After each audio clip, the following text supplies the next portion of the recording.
loves! Welcome sa aking channel. Isa ka ba sa mga taong mahilig mag-shopping?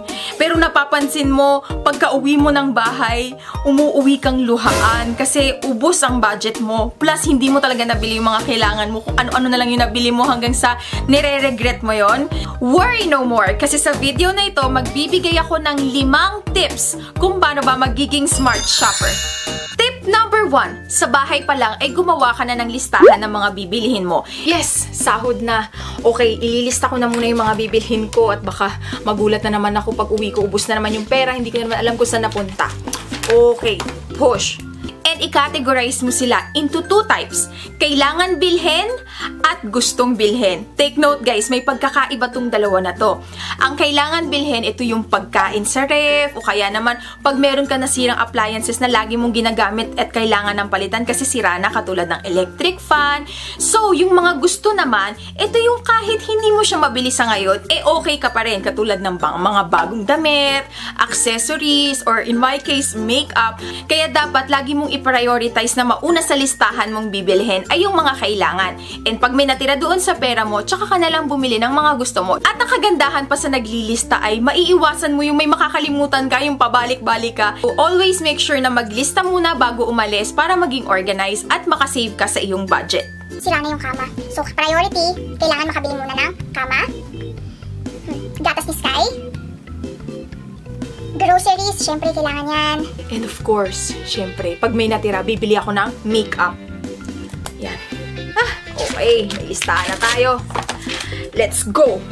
Tip number 2, magdala ka ng mga reusable bags or yung tinatawag nating tchanan! Eco bags, and it will save you some money. Bakit? Kasi may mga lungsod na bawal sa kanila yung plastic at pag gusto mong ilagay yung mga mabibigat mong pinamili sa plastic, magbabayad ka ng 2 pesos. So pag may ganito ka na, tas ang dami mong pinamili, makakatipid ka. And ang kagandahan pa doon ay nakakatulong ka sa ating environment kasi hindi ka na bumibili ng plastic and nagre-recycle ka kasi these are reusable bags.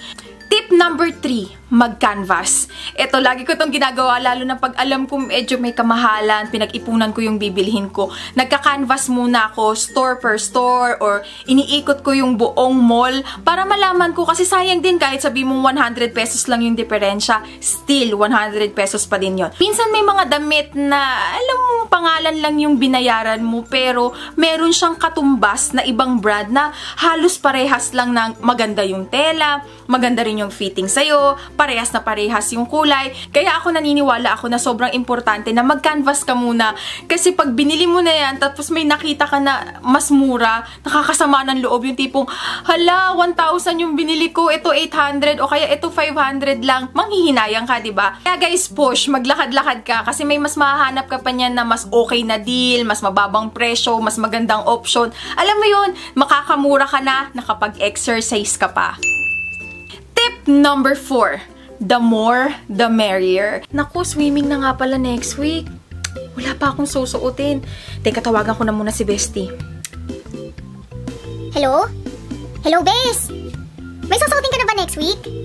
Wala pa rin. O tara, sabay na tayo. Samahan mo kong mag-shopping para makita ko kung bagay sa'yo yung susuotin mo, tapos tignan mo rin kung bagay sa akin. O sige, anong oras tayo magkikita? Yes! O sige, sama mo na yung classmate mo. Sasama ko na rin sila Lux. O sige, o kita-kits na tayo banding na yon. O sige, see you, bye-bye! Kaya kung ako sa'yo, magsama ka ng friends mo, ng jowa mo, asawa mo, pamilya mo, kapatid mo, kaklase mo. Kasi mas masaya pag meron kang kasama. Pwede mo ring tagapigil yung kasama mo. Kunyari, yung asawa mo, alam niyang wala namang kakwenta-kwenta yung bibilhin mo. Nandyan siya para pigilan ka. And at the same time, nandyan din siya para tagabuhat ng mga eco bag mo. Ma-enjoy mo yung pag-shopping pag meron kang kasama. Ang pinaka-favorite na tip na maibibigay ko sa inyo. Tip number 5, mag-shopping tuwing sale. Wala na masasarap pa sa discounted price. 10%, 30%, 50%, sometimes 70%. Sinong aayaw doon, diba guys? Makakatipid ka na, and kung napag-ipunan mo na yung original price pero nakuha mo siya ng sale, meron ka pang extra money para mabili pa yung ibang bagay na gusto mo or kailangan mo, diba? Kaya ako guys, personally, mas gusto kong nagsha-shopping tuwing sale. Minsan nga inaantay ko pa mag-sale bago ako bumili. Kasi diba, why not? Choknat, sale is life. Speaking of sale, Dahil magkakaroon ng 3 days sale sa SM Santa Rosa from April 28, 29, and 30. But wait, there's more. Since May 1 is going to be a holiday, itodo na natin ang pagsha-shopping. So it's going to be 3 plus 1 more day. April 28, 29, 30, and May 1. Magkakaroon ng malawakang sale sa SM Santa Rosa.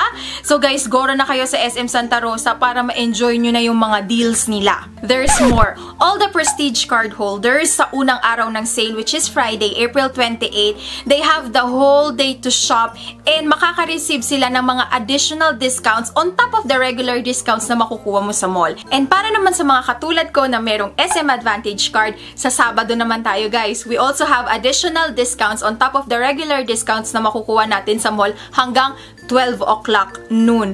So, gora na tayo sa SM Santa Rosa again from April 28 hanggang May 1. Magkakaroon sila ng malawakang sale. Isama nyo na ang mga loved ones nyo and friends and enjoy shopping.